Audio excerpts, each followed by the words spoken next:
Hi, welcome to another episode of Hot Takes. It's going to be very uncomfortable in number 10, isn't it? They'll all be sitting there, all glum faced, all looking at each other, particularly Lammy. Lammy will be sitting in the corner thinking, what have I done? I'm the man that said that Donald Trump was a fascist, a racist, a man who I could not deal with. Starmer, he's going to be sitting there thinking, God, I sent people out there to work against him. Morgan McSweeney will be sitting there going, I actually broke the law and worked against Donald Trump. Then they'll all look at each other and go, bugger. It's going to be very interesting. Starmer will have to make the phone call. He will have to speak to Donald Trump. And Trump will not necessarily want to take the call. And when Starmer goes to America, the president is under no legal obligation to meet him. Oh, it'll be arranged that, yes, it's a head of government meeting kind of thing. But of course, on the day, Trump might be a little ill and force Starmer to meet the vice president. That is always a big insult. I don't believe that this government can now act in the best interests of this nation. It's alienated our biggest partner, our biggest ally, our biggest friend.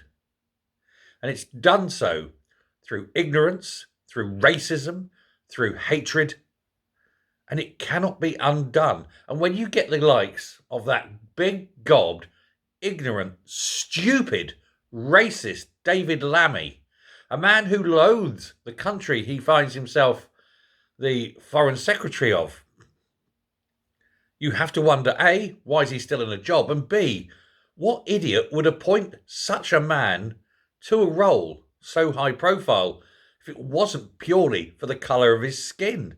Because let's face it, it's a box tick.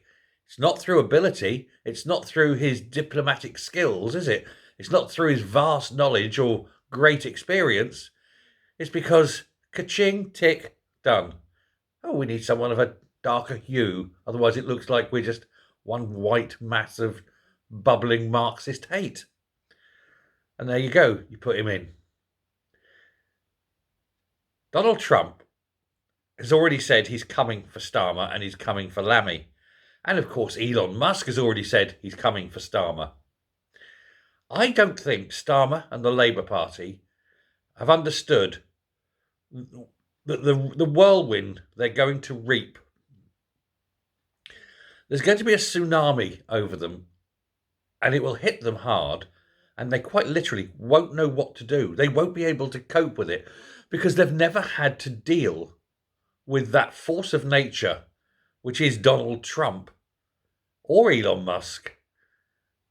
I mean, imagine if Elon, in a little fit of pique, decided to wake up this morning and go, do you know what?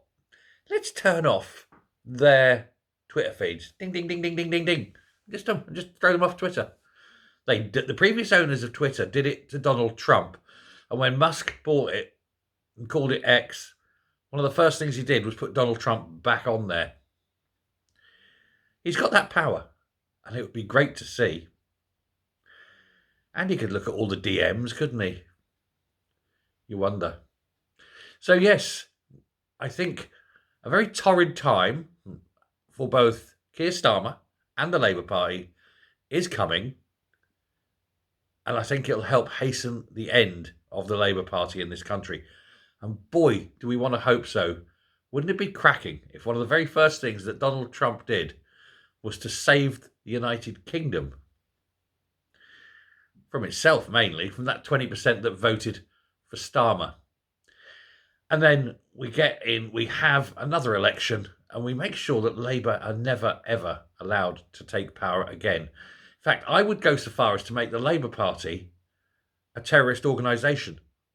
Actually ban it outright, considering how much it stands up for and protects people who come to this country and kill our children and our elderly. Make them a prescribed organisation and lock up the leadership for treason. That's how far I'd go. Still, we'll never know.